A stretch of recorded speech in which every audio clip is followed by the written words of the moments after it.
Hey, Legal Rebels, this is Tom Martin. I'm the founder of LawDroid, and this is my podcast, LawDroid Manifesto, where I interview legal innovators about how they do what they do. In this episode, I interview John Greiner, founder and president of JustTech, whose journey from legal services attorney to technology innovator has revolutionized how nonprofit legal aid organizations harness technology to expand access to justice for underserved communities.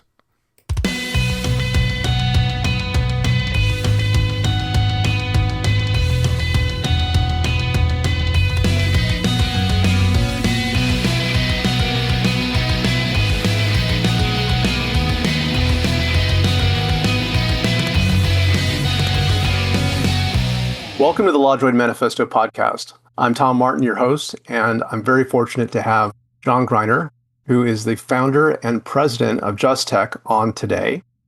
And he has a very long and impressive career in this crossover that we have between law and technology. And I'm really excited to explore his career with you because I think it provides a lot of insight as to where we are now at the intersection of law and technology. And there's multiple lessons to learn from him. So with that, John, I'd just like to introduce you and ask you a little bit about what you're doing now. That's great. Well, Tom, thank you for inviting me to join the podcast. Right now, I guess I'm still knee deep in the work of JustTech. It's been a little bit over a decade since we started the firm. A lot of what we do has its roots in the work that many of us did in legal services before JustTech, and certainly, the rapid changes that are occurring over the last few years, and certainly the broader political environment in the U.S. has really accelerated a lot of different issues and concerns. So it's definitely sometimes I feel like I'm humming a little bit, but I just feel honored to work with the people I get to work with at JustTech and the folks in the legal services community that trust us to be partners with them. Well, to give everyone who's watching, we're not sure at what time you'll be watching this, but the context is that things are changing. You got the big beautiful bill with potentially doing away with AI regulation statewide for 10 years. There's also a defunding of LSC, Legal Services Corporation, that is happening and, disenfranchises a lot of underprivileged people that don't have access to lawyers. And there's a whole slew of other things that we'll be able to get into later. But for the benefit of everyone who may not be familiar with JustTech, if you could tell us a little bit about its mission and what it does. I think the most immediate origin of JustTech stems from my time at Legal Services NYC. I was brought in as the first CIO for the organization. It's the largest civil legal services provider in the U.S., and it operated as multiple independent entities in many ways, but certainly on a technology front. Well, it was just an amazing opportunity for me to come in. Probably get to a little bit more of my motivation behind this and be a part of building a lot of what I think were sort of amazing new collaborations and systems to better support individual advocates and the organization. And as we did that, we essentially started to do a lot of the work of JustTech, which was to help understand, analyze the needs, research, and select leading products and services to address those needs, and then help implement those systems, build the training around it, the governance around it. And then over time, we started helping other nonprofit legal aid groups from within LISNY.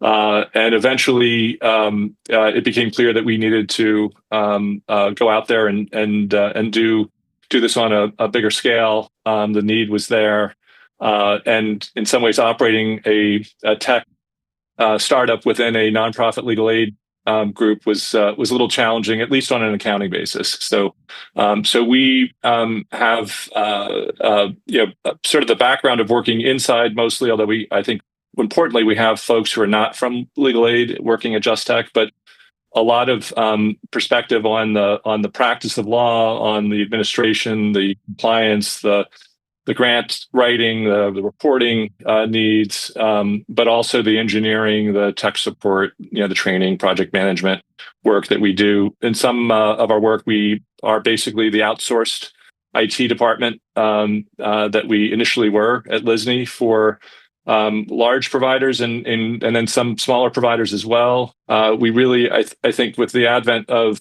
the cloud now, 15, 20 years ago, of it becoming more affordable, it really has. I think that was another major step in making small firms viable. And so I think we've added the services around that to make it work well for firms without IT leadership or management or staff trainers, and then over time we found not that maybe this was exclusive to Just Tech, but that there was really much more of a need for I guess what I'm calling management consulting for the clients we work with to really help them think through, first of all, sort of help them integrate a technology strategy into their broader strategies, and then think through how they move their organization forward. And a lot of providers receive similar funding, have similar missions, but every organization's origin story, their organic development is different. Their founders are different. And so the culture is different. The practices are different. And so we've been humbled at times in maybe a painful way, or I should say, sort of appreciating some of these subtle differences, but bringing sort of more of a methodical approach to listening, analyzing sort of what's happening in those practice areas, those practice groups, those organizations we work with. And certainly when working with collaborations, where we have multiple firms working together, it's really important, again, for us to understand each partner. And so we've gotten better and better at that, with a lot of, I guess we could say, failures along the way, but hopefully I think more successes. And I think, more humility at, what the challenges are, and without losing our optimism and our appreciation for what's possible. And I think part of that is just driven by the amazing work that our clients now do, and the overwhelming need for them to do that and more. At one point, I used to think of us as like a hospital. You don't need a heart surgeon every day, but when you do, you want to have a really good one. So we try to bring those specialized skills to the extent they're needed to an organization, episodically or on a regular basis, because that's not typically something that law firms are in the business of developing, of recruiting, training, supporting those professionals within their firms. I mean, I think it's fantastic, and it's extremely well needed, because the customers that you serve, legal services providers, legal aid, they don't necessarily have that, expertise in their tool chest, so to speak. Mm-hmm. And so to have that through your company, and to be able to tackle those thorny issues of IT, of security, of also like building, building software that can help them, is really, really needed. And the fact that you can provide it to them and move them forward, move the whole cause of justice forward, is really great. And I know that you've been at this for about 30 years, right? You've been working in this niche.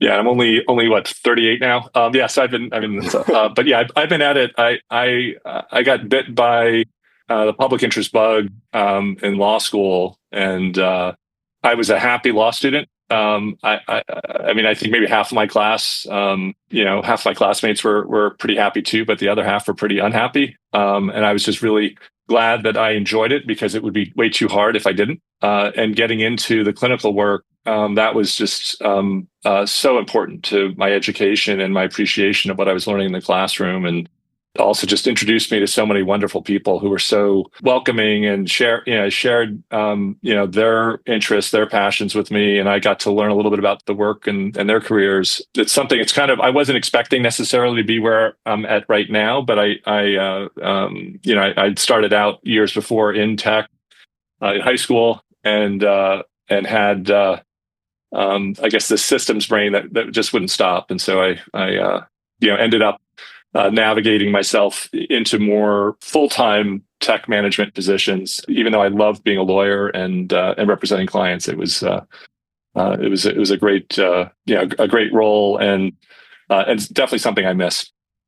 Well, let me ask you a little bit about that, because as audience members might know, I love to ask people about their origin stories and how things started out early on. And for you, I know that you're based right now in New York City, right?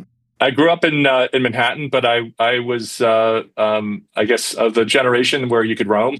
So I got it all, got on the subway and buses and my skateboard and bike and explored, skate parks and Shea Stadium and great sandwich shops and pizza shops, all over the place. Yeah, and really loved loved New York City, loved the people I met at school, generally, not everybody, but there was a lot of complex flavor to New York at the time. Absolutely. I mean, I'm a big fan of New York City. I love it. I would love to live there. My wife wouldn't stand it. But I love like the activity and the spirit. And whenever I get a chance to, I head out there. It's definitely changed. I mean, I think it's funny people talk about the crime rates in big cities. I mean, growing up, there was definitely a lot more crime than there is now, and cars were being broken into. Like you leave anything in your car, 5 minutes later, your windows were smashed and your radio was gone or anything else. And my classmates and I, were always sort of looking over our shoulder about whether we were going to get mugged or something. Yeah, I mean, I think a very safe city. Obviously, no area is crime free, and there's also a real friendliness to it. I mean, I think a lot of people are there because they want to be there. So I think it also has a reputation of being mainly Hollywood, I think, generated reputation of being an unfriendly place. I think there are a lot of wonderful, very giving people in New York too. Well, tell us about that. Like, what was your what was your childhood like there? What were your parents? What are your parents like? My parents both worked full time growing up, so I was I guess sort of left more in my adolescence more to my own devices. But in my earlier years, had I guess a woman I call my second mother, who Lenny, who helped raise myself and my sisters. And certainly getting out to the parks and going to see the Christmas tree at Rockefeller Plaza and just walking to and from school. I don't know. It was very very accessible.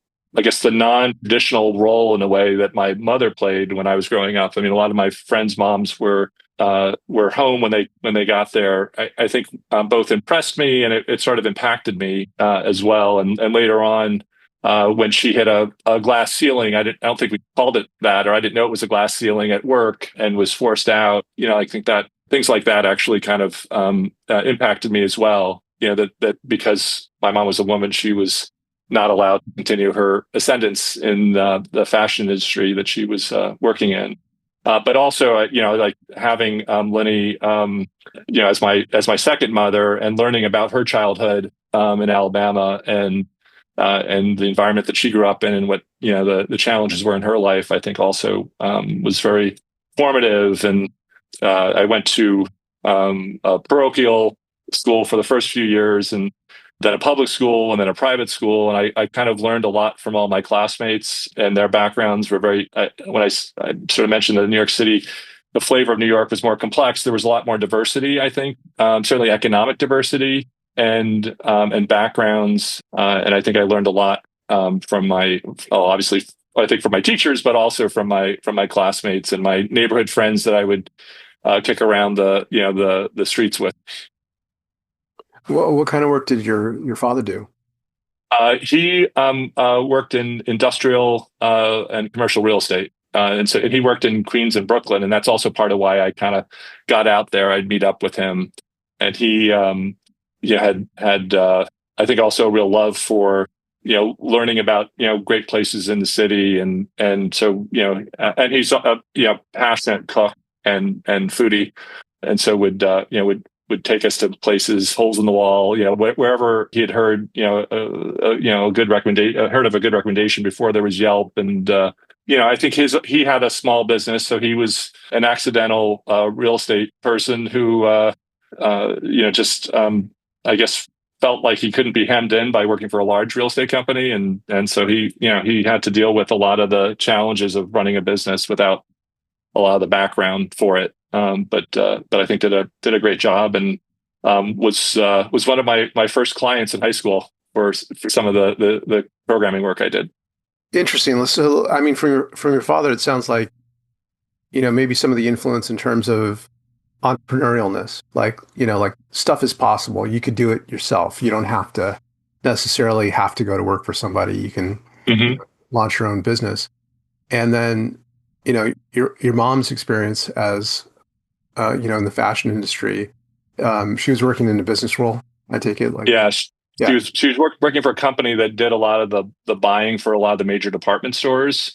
Yeah, and she came from a small town in Ohio. I mean, grew up on a farm, and but loved fashion, loved the business, and moved to New York City to follow her dream. that's great. I mean, I could see how they've influenced you. And also Lenny, like giving you kind of a grounded perspective Yeah, on everything. So I'm curious, like based on that, what you ended up pursuing in university.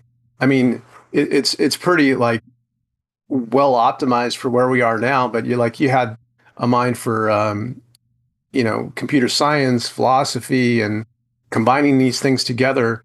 So connecting the dots, how did you get from what I see as early influences with your parents to like a computer focus? yeah. Was it the timing of the time? Yeah, yeah. I think the timing.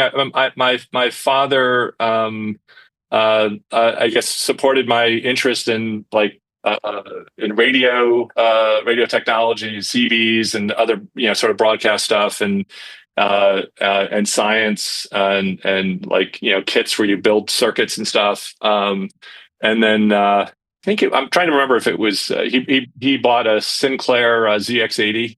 But I think I'd actually gotten into, there were a lot of electronic shops in New York, and I had insinuated myself into one in our neighborhood that Atlas Electronics that had a microcomputer, and they let me play with it, and I learned BASIC and just I just loved it, that sort of tangible sort of result of your work, and then Radio Shack started hanging out there with their computers, and then eventually middle school, I landed at a school that had computers, and so I remember my first day at school, I wrote this really silly little basic program to print out my schedule, eight and a half by 11. Well, a dot matrix printer, but like a 8.5 by 11 sheet, so I could have a visual of my schedule.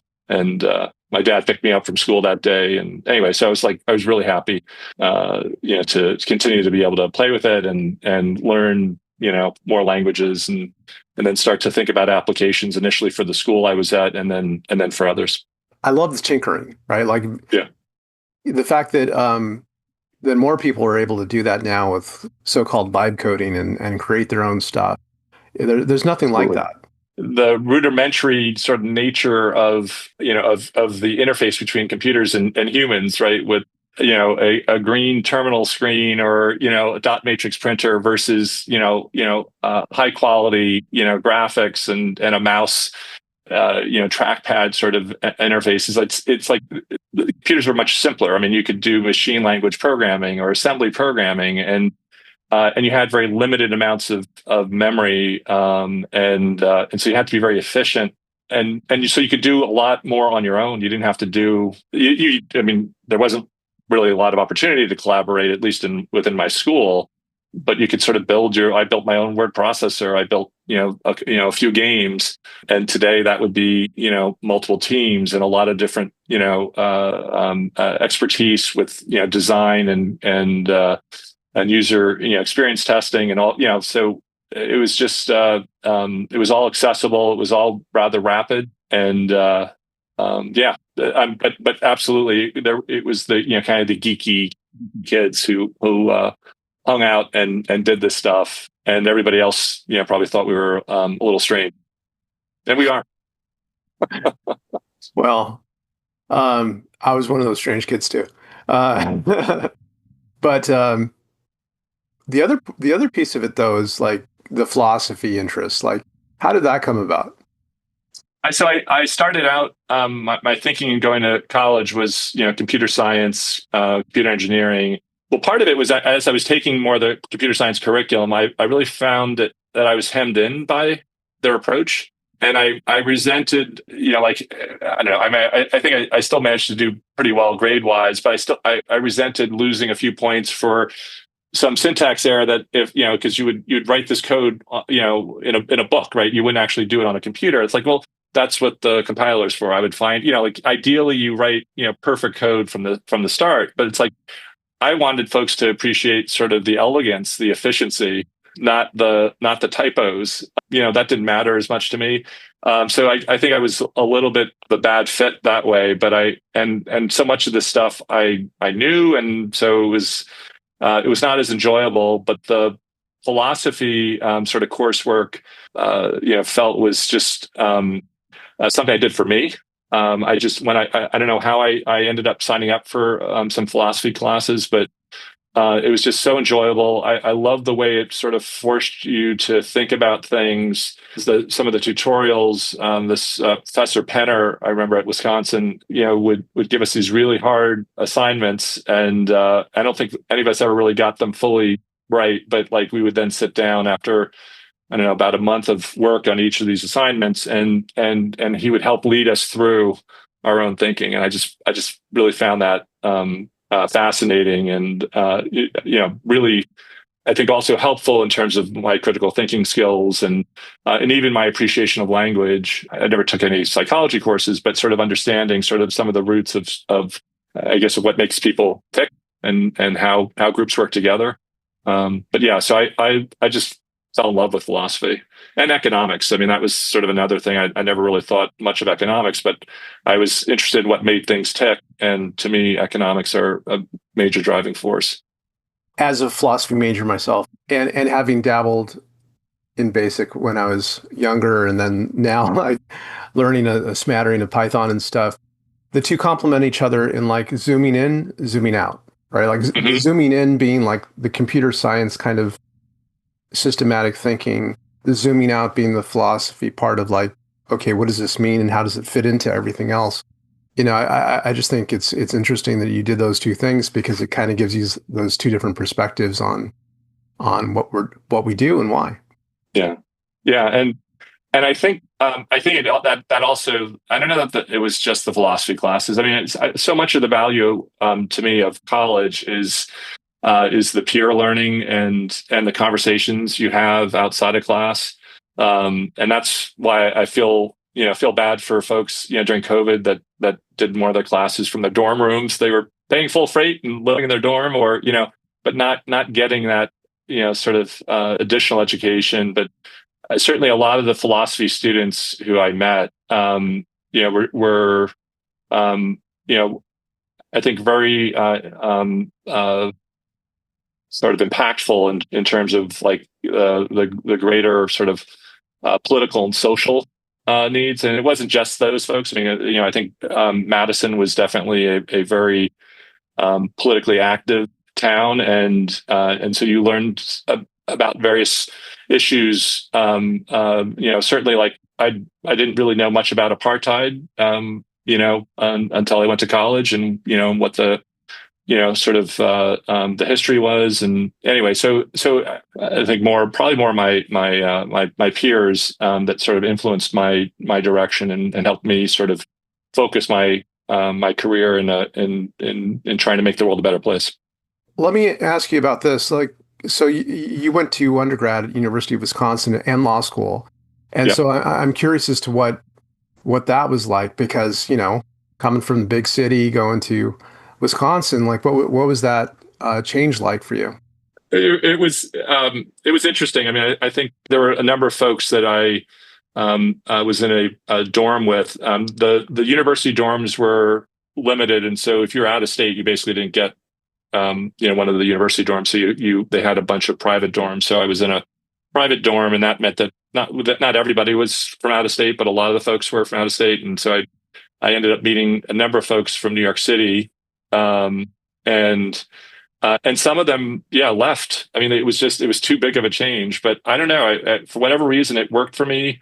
I loved biking and skateboarding, and so I could do that there, and I could do it for most of the winter. It was. I mean, people, again, seemed very friendly.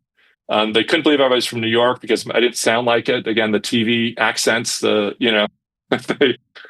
yeah. So it worked, and it was a real. I mean, it was both a small city and a real campus. And I knew I wanted to get away from the East Coast. I knew I wanted to sort of get a different sort of take on our culture. I had family in Ohio. I'd spent a little time there as a kid, and so I had the concept of the Midwest, even if I didn't really understand it much.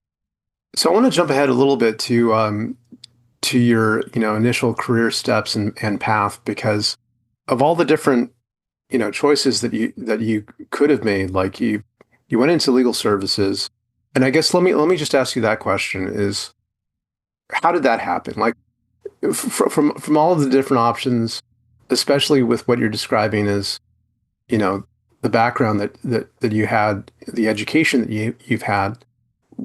How did that come up?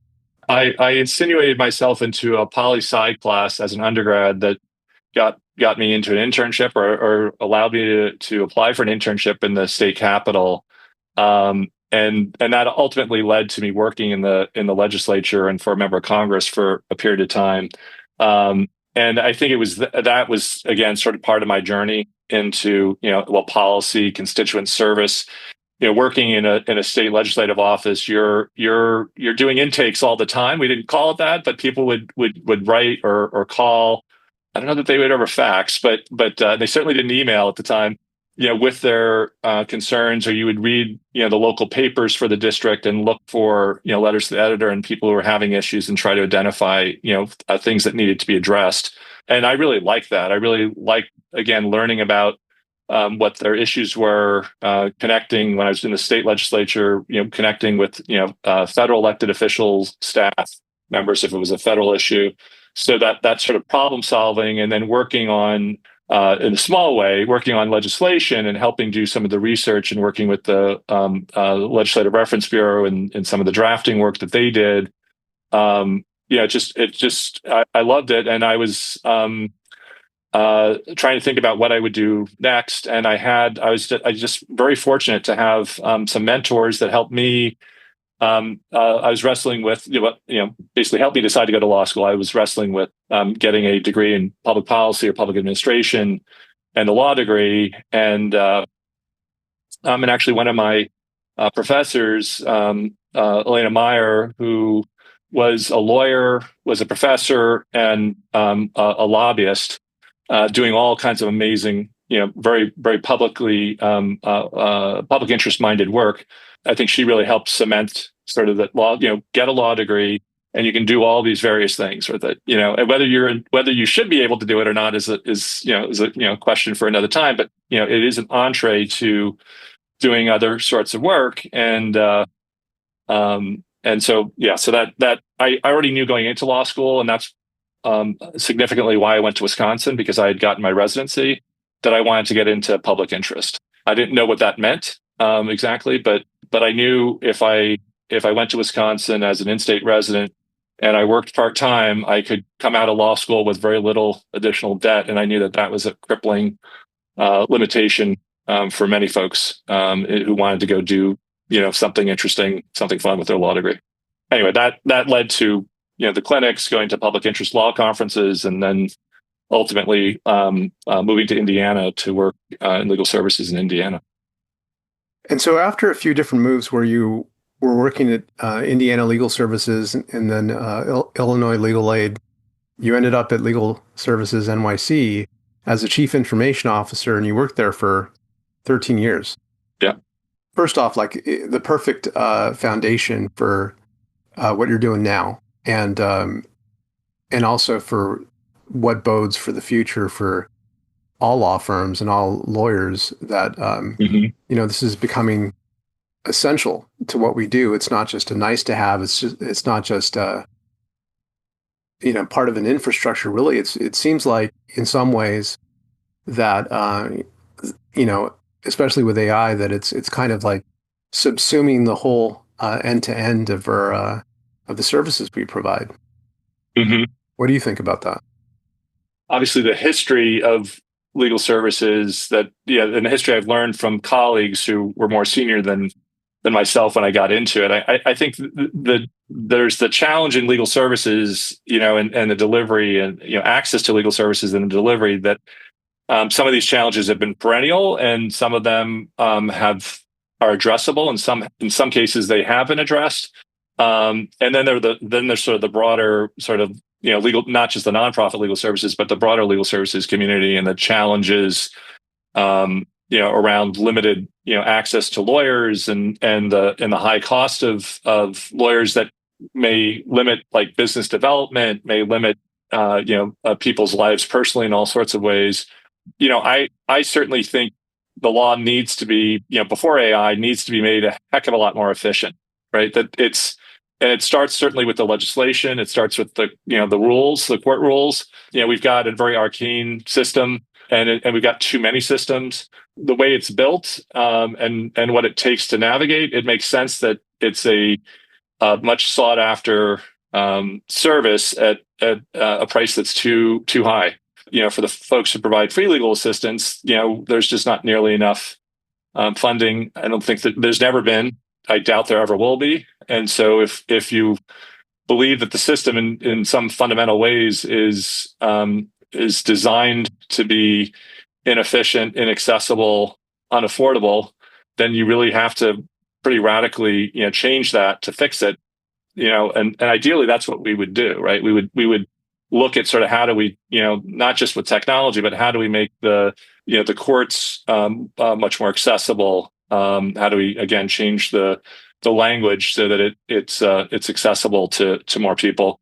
I don't put a lot of hope in that anytime soon. So I think it is now sort of this huge opportunity with AI, and I think there have been other opportunities like with call center technology, for instance, to dramatically improve our efficiency, improve our reach across language barriers, and really multiply our impact.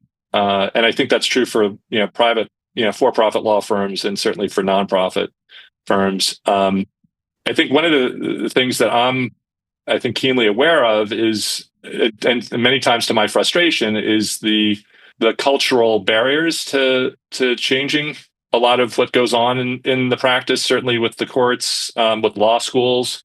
Not all law schools. I think I think we both can point to some law schools that are real innovators, and then with the providers themselves. And I wonder about again sort of the personalities that are attracted by and large to the law, whether that personality type is by their very nature more conservative, more risk adverse, more of a scarcity mindset than an abundance mindset. Like, how do we actually kind of make this available to everybody? And so that may be holding us back. And we've certainly seen the effects of how the law impacts.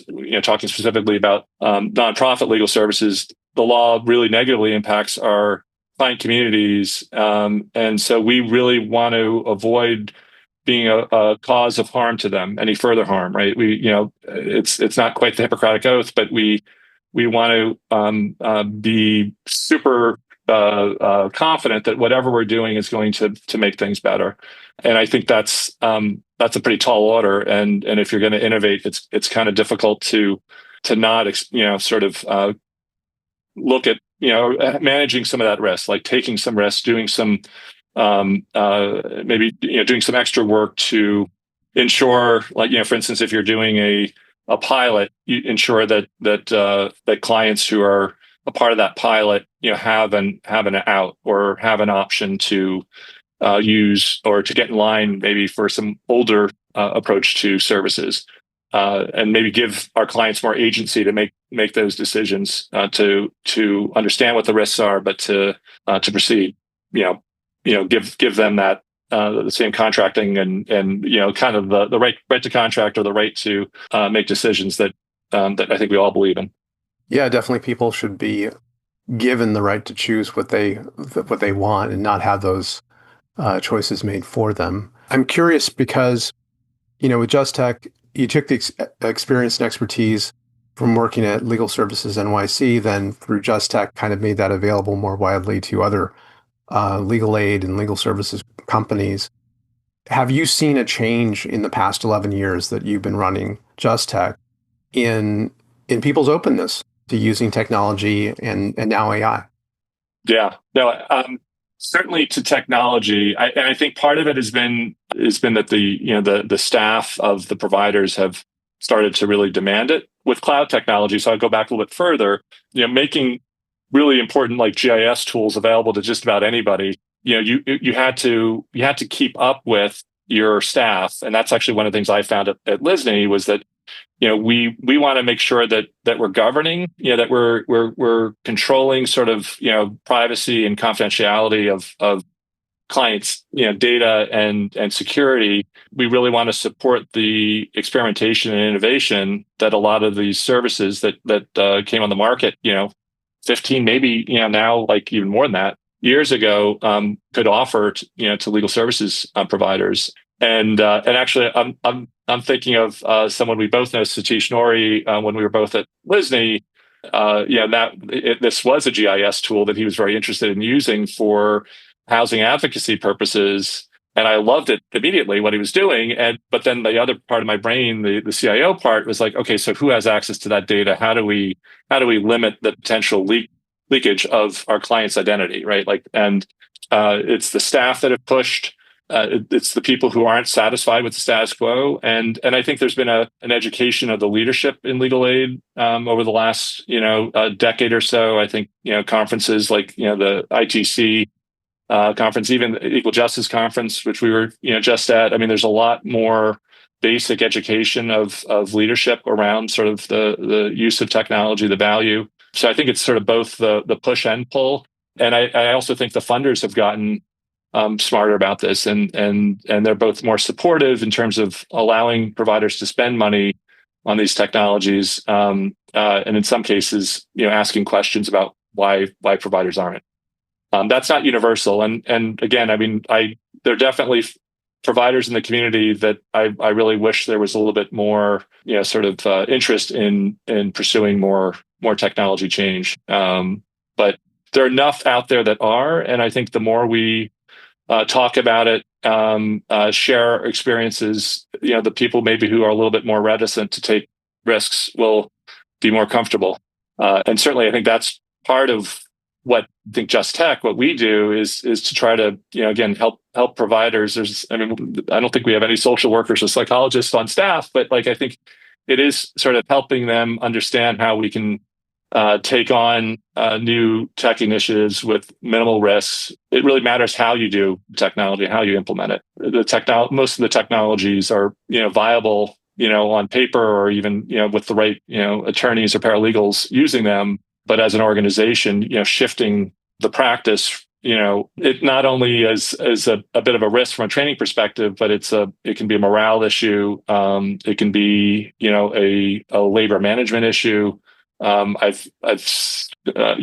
other issues it just gets really complicated, and I certainly think it's one of the things I think that makes technology adoption more expensive and more time consuming. But I don't know that we want to change it, because I don't want to take the humans out of legal services. I think the value of that human contact especially with the legal system as it is, between a legal professional and a client is so important, especially for folks who have been going through traumatic experiences in their life, and they just need that human connection.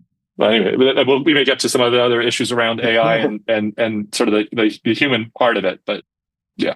Well, absolutely. But actually, with the time we have left, I do want to ask you the couple of questions that I ask of all the guests that I've had on the show.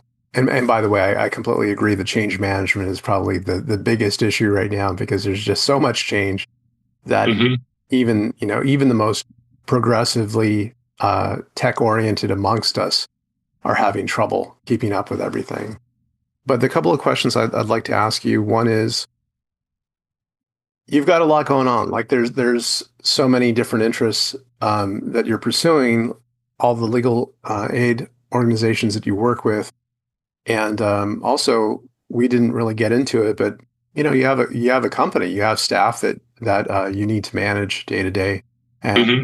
we all know that there's things that come up from day to day to deal with, along with everything else. So like, bottom line is like, how do you manage all of this? How do you keep it straight? How do you juggle this from day to day?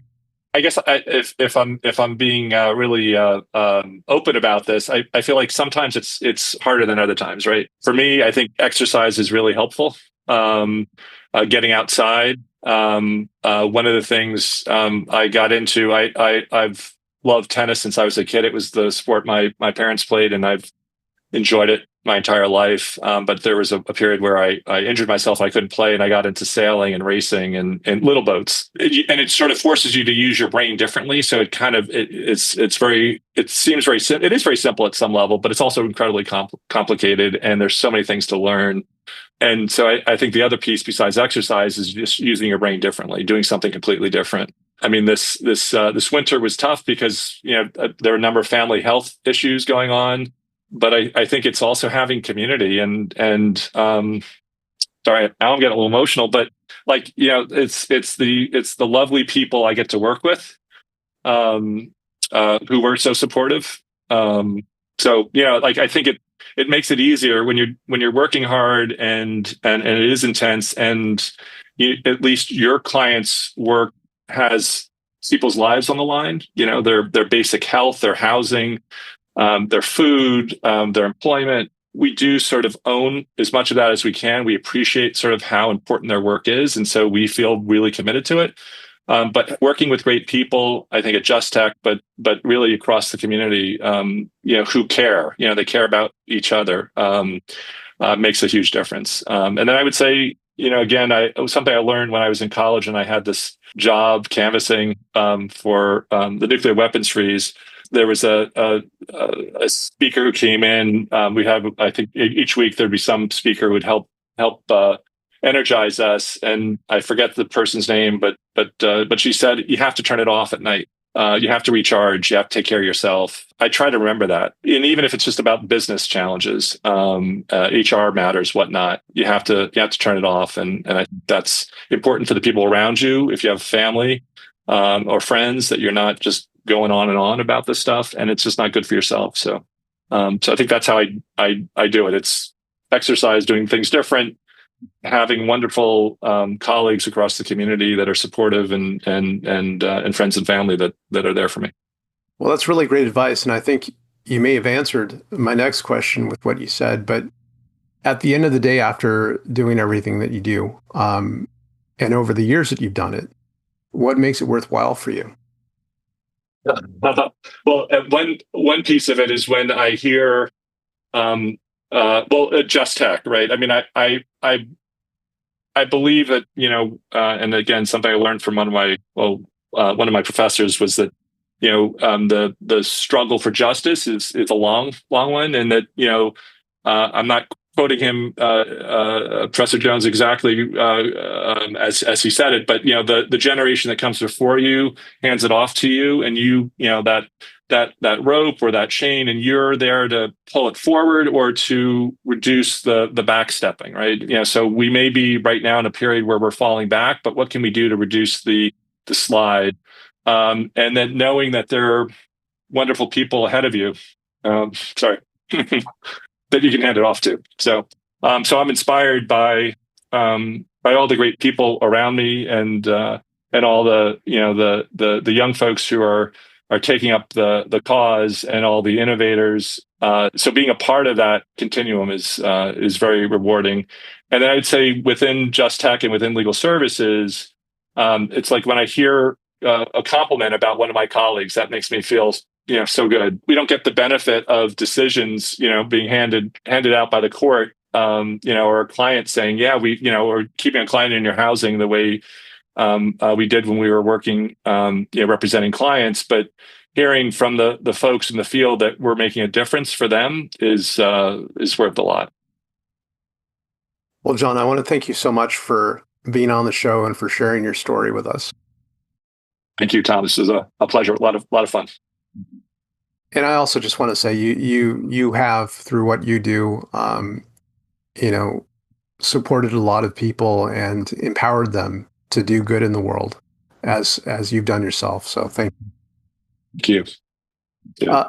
And for everyone that's watching, if they want to keep in touch with you and learn more about yourself and Just Tech, how could they do that? Well, yeah, I guess you can go to just-tech.com. I know we have a LinkedIn site and Facebook, but I am not a good marketer. Let's put it that way. So they can reach out certainly via LinkedIn. I'm on LinkedIn as well, and on Blue Sky. All right. Well, thank you so much. And I hope everyone does reach out to you, checks you out at Just Tech. And I could say that it's been a pleasure to have you on. Thank you so much. Thank you, Tom. It's been a pleasure. Thank you for having me. And to all of you out there, thank you so much for being a wonderful audience. And I'll see you next time. Thank you so much for watching the latest episode of the LawDroid Manifesto podcast. To keep in the loop about upcoming episodes, please subscribe to LawDroid Manifesto and you'll get notified. Thanks for watching. See you next time.